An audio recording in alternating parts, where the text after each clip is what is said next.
একদিন একটি সবুজ মাঠে দুইটা ছোট ইঁদুর রুটি পেল।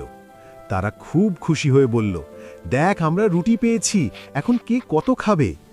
কিন্তু কয়েক সেকেন্ডের মধ্যেই ঝগড়া শুরু হলো। না, এটা আমার বেশি হয়েছে, এক ইঁদুর চিৎকার করল।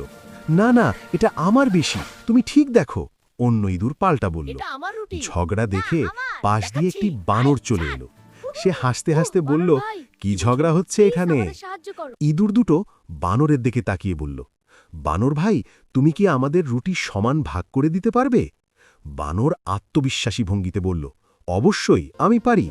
তারপর সে রুটির দুটি টুকরো ভাগ করতে শুরু করল।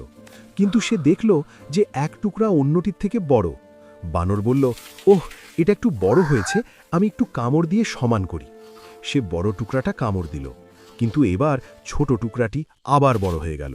বানর আবারও কামড় দিল। এভাবে বানর বারবার খেতে লাগলো, আর ইঁদুর দুটো হতবাক হয়ে তাকিয়ে রইল। ওহ, তুমি কি খাচ্ছ? তারা চিৎকার করল। বানর হেসে বলল, কিছু না, আমি তো সমান করতে খাচ্ছি। কিন্তু বাস্তবে বানর অল্প অল্প করে সব রুটি খেয়ে ফেলল। ইঁদুর দুটো দেখতে দেখতে বুঝতে পারল তাদের রুটি শেষ হয়ে গেছে। শেষে বানর গাছের ওপর উঠে বলল, দেখছো, তোমাদের ঝগড়া সমাধান করার জন্য আমি কাজ করেছি, তাই আমার পারিশ্রমিক এটা।